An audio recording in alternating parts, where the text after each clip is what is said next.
কি হাওয়া করছে বলো, হাওয়াতে না আমি উড়ে যাই, আমার ওড়নাটা উড়ে যেতে চাচ্ছে। এই আজকে খুব হাওয়া। বাচ্চাগুলোকে নিয়ে আসা মানে একেবারে আর বলো না। এতক্ষণ টাইম পাস কি করে করি বলতো? কি করে আর করি, চল একটু এগোই। আজকে তোকে আমি একটা নতুন রেসিপি শেখাবো, বুঝলি?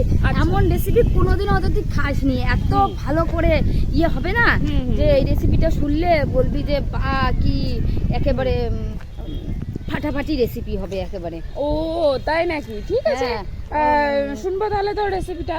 চল একটু ওই দিকটাতে গিয়ে বসি। মাংস কষানোর রেসিপি। মাংসকে কিভাবে কষাতে হবে, সবাই হুড়মুড় করে রান্না করে বলে অতটা টেস্ট হয় না। আমার মাংস একবার কষানো খেলে না যা টেস্ট হবে না। দেখ মাংসটাকে কিভাবে কষাবি তুই। হ্যাঁ, প্রথমে কড়াইতে একটুখানি তেল দিবি, বেশি না, অল্প একটু তেল, নইলে সুগার বেড়ে যাবে।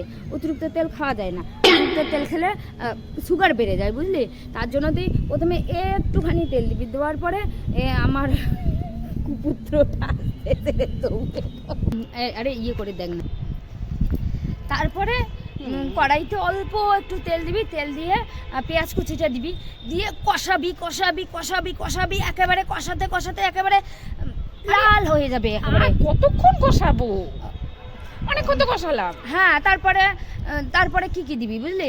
তারপরে মশলা দিবি, মশলা দিয়ে আরো কষাবি কষাবি কষাবি, না কষালে তো টেস্ট পুড়ে যাবে এবার কষাতে কষাতে। হ্যাঁ, আচ্ছা ঠিক আছে। তারপরে একটুখানি ওটাতে জল দিবি, জল দেওয়ার পরে আরো কষাবি কষাবি কষাবি করে লাল হয়ে যাবে। যখন লাল টকটকা লাল হয়ে যাবে না, পুরো একদম কালো হয়ে যাবে। কালো হবে না, তুই রান্না করতে পারিস না তার জন্য বলছিস তো।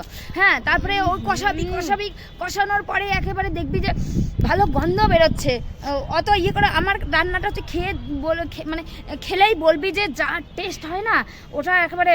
হ্যাঁ, তারপরে একেবারে ওটা ইয়ে করেই তারপরে কি করবি বলতো? কি করবো?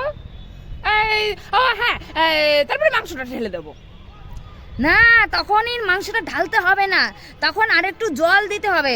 জল দিয়ে আরো একেবারে কষিয়ে কষিয়ে কষিয়ে কষিয়ে লাল। কতক্ষণ কষাবো? মাংসটাকে ঢাল না ওখানে। আচ্ছা ঠিক আছে। আর তারপরে ওখানে একটু গরম মশলা দিবি, গরম মশলা, একটু গরম মশলা দিবি, তাহলে ভালো গন্ধ বেরোবে। গরম মশলা দিয়ে আরো একটু কষাবি কষাবি কষাবি কষিয়ে চাউমিনগুলো ঢেলে দিবি। চাউমিন? মাংস ঢালবো না, চাউমিন ঢালবো? ও কি হয় বলো তো, বারবার আমি ওইভাবে চাউমিন রান্না করি না, তার জন্য কোনোদিনও এখনো মাংস ওইভাবে দিয়ে দেখিনি, তার জন্য বুঝতে পারছি না। তুই মাংস দিয়ে দেখিস, ভালো টেস্ট হবে। যা খেতে হয় না দারুণ হয় খেতে, চার সাথে আবার বেশি ভালো লাগে। চা দিয়েতে খেতে তুই মাংস ভাত দিয়েই খাবি।